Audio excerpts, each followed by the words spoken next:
Environment, you say that we have to have clean air and clean water.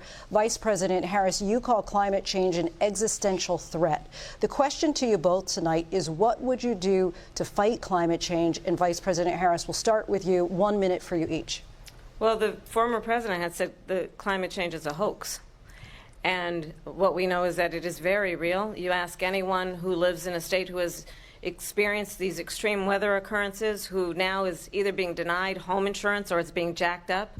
You ask anybody who has been the victim of what that means in terms of losing their home, having nowhere to go. We know that we can actually deal with this issue. The young people of America care deeply about this issue. And I am proud that as Vice President over the last 4 years, we have invested $1 trillion in a clean energy economy, while we have also increased domestic gas production to historic levels. We have created over 800,000 new manufacturing jobs while I have been Vice President.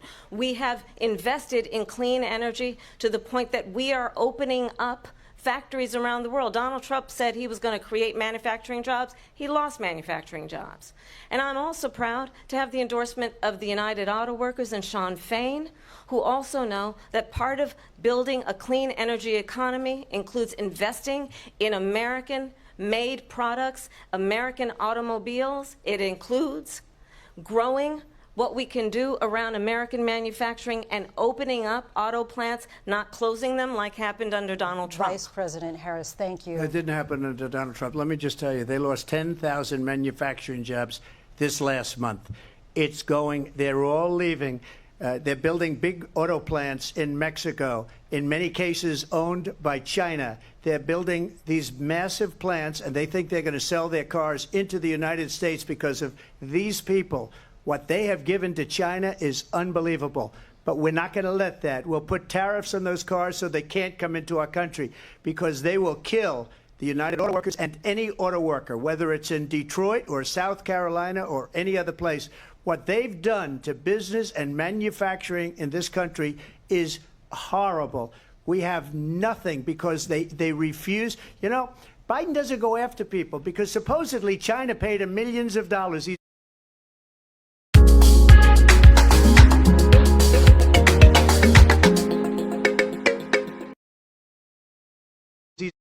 Closing statements, and Vice President Harris, we begin with you.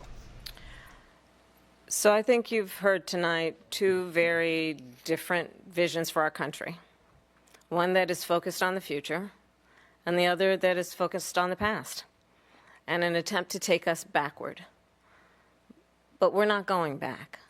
And I do believe that the American people know we all have so much more in common than what separates us, and we can chart a new way forward. And a vision of that includes having a plan, understanding the aspirations, the dreams, the hopes, the ambition of the American people, which is why I intend to create an opportunity economy, investing in small businesses, in new families, in what we can do around protecting seniors, what we can do that is about giving hardworking folks a break and bringing down the cost of living. I believe in what we can do together that is about sustaining America's standing in the world and ensuring that we have the respect that we so rightly deserve, including respecting our military and ensuring we have the most lethal fighting force in the world. I will be a president that will protect our fundamental rights and freedoms, including the right of a woman to make decisions about her own body and not have her government tell her what to do. I'll tell you, I started my career as a prosecutor. I was a DA, I was an attorney general, a United States senator, and now vice president. I've only had one client, the people. And I'll tell you, as a prosecutor, I never asked a victim or a witness, are you a Republican or a Democrat? The only thing I ever asked them, are you okay? And that's the kind of president we need right now. Someone who cares about you and is not putting themselves first. I intend to be a president for all Americans and focus on what we can do over the next 10 and 20 years to build back up our country by investing right now in you, the American people. Vice President Harris, thank you. President Trump? So she just started by saying she's going to do this, she's going to do that, she's going to do all these wonderful things. Why hasn't she done it? She's been there for 3.5 years. They've had 3.5 years to fix the border. They've had 3.5 years to create jobs and all the things we talked about. Why hasn't she done it? She should leave right now, go down to that beautiful White House, go to the Capitol, get everyone together and do the things you want to do, but you haven't done it, and you won't do it because you believe in things that the American people don't believe in.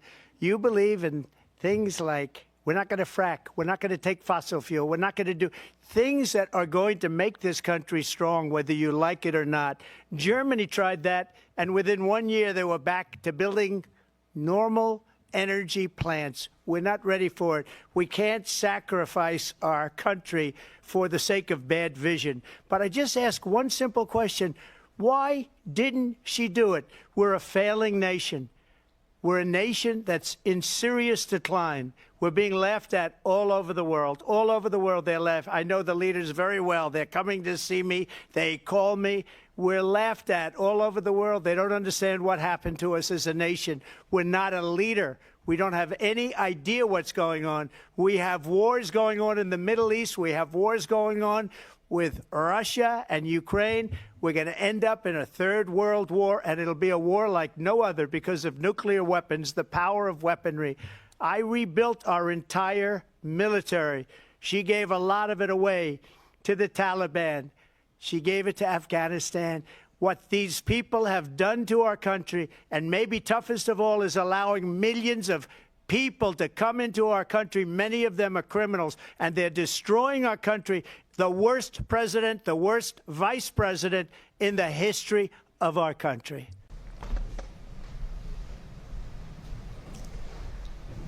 Kamala Harris. Let's have a good debate. See, have fun. Thank you. Welcome to you both. It's wonderful to have you. It's an honor to have you both here tonight. Good evening. We are looking forward to a spirited and thoughtful debate. So let's get started. I want to begin tonight with the issue that voters repeatedly say is their #1 issue, and that is the economy and the cost of living in this country. Vice President Harris, you and President Trump were elected 4 years ago, and your opponent on the stage here tonight often asks his supporters, are you better off than you were 4 years ago? When it comes to the economy, do you believe Americans are better off than they were 4 years ago? So I was raised as a middle-class kid.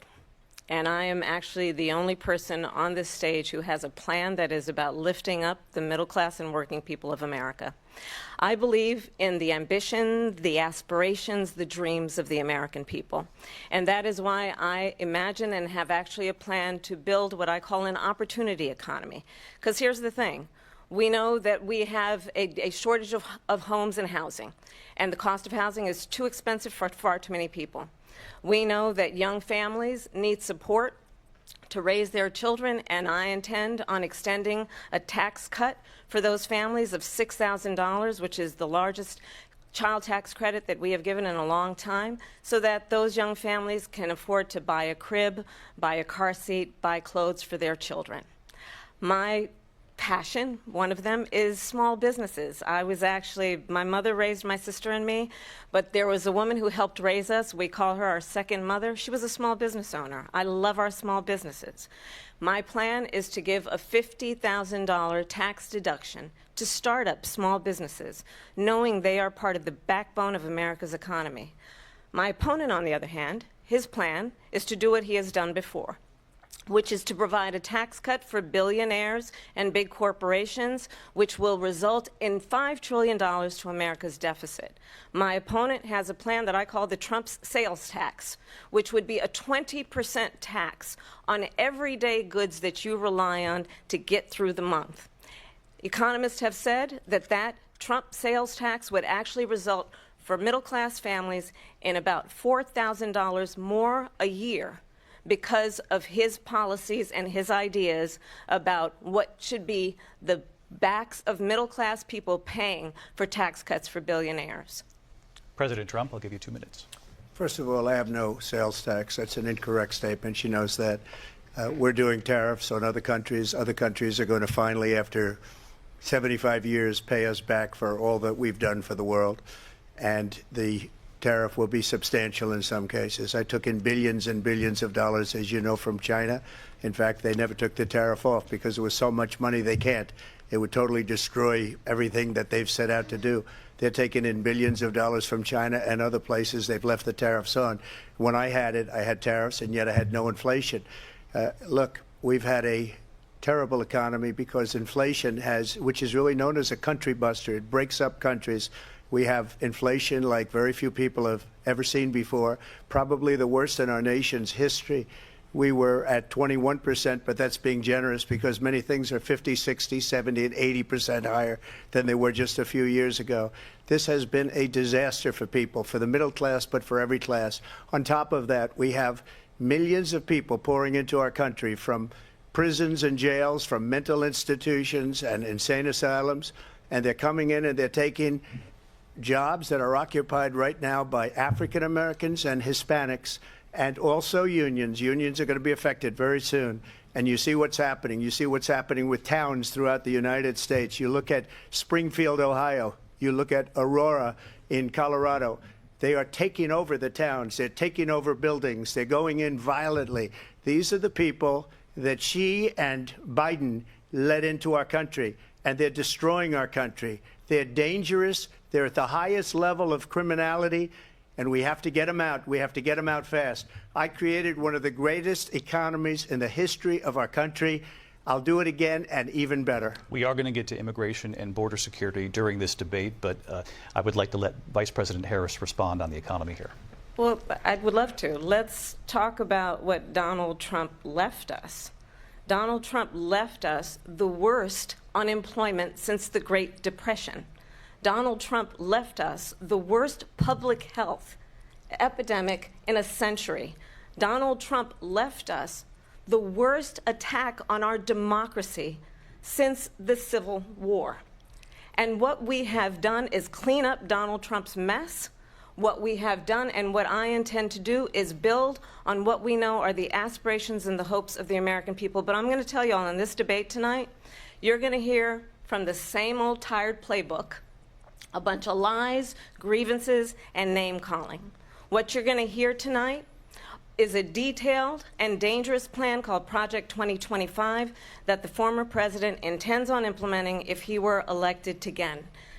I believe very strongly that the American people want a president who understands the importance of bringing us together, knowing we have so much more in common than what separates us.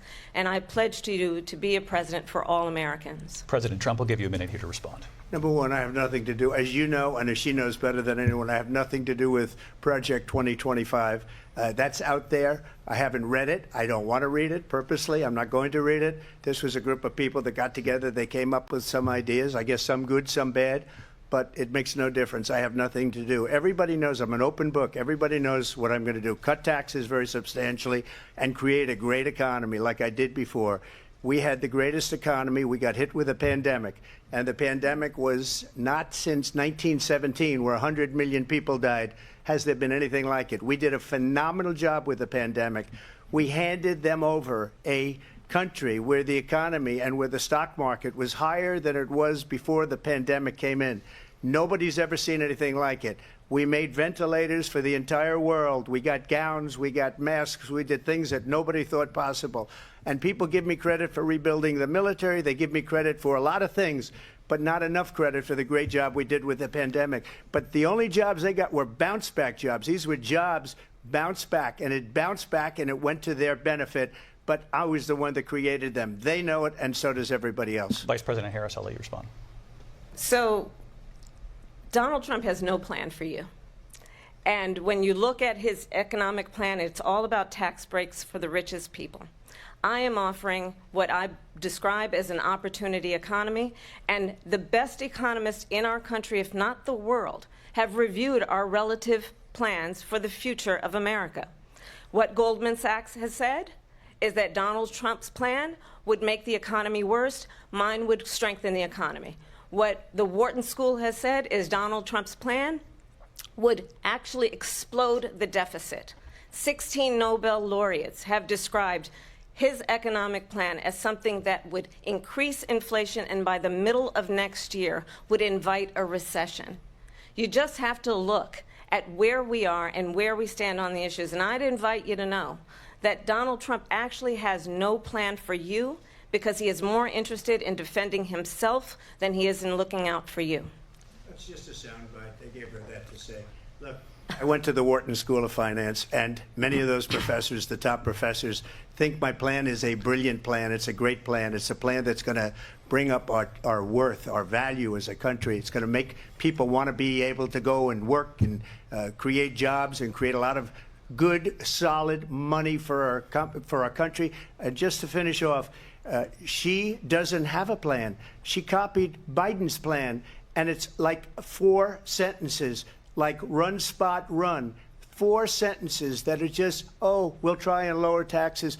She doesn't have a plan. Take a look at her plan. She doesn't have a plan. Mr. President, I do want to drill down on something you both brought up. The Vice President brought up your tariffs. You responded, and let's drill down on this, because your plan is what she calls is essentially a national sales tax. Your proposal calls for tariffs, as you pointed out here, on foreign imports across the board. You recently said that you might double your plan, imposing tariffs up to 20% on goods coming into this country. As you know, many economists say that with tariffs at that level, costs are then passed on to the consumer. Vice President Harris has argued it'll mean higher prices on gas, food, clothing, medication, arguing it costs the typical family nearly $4,000 a year.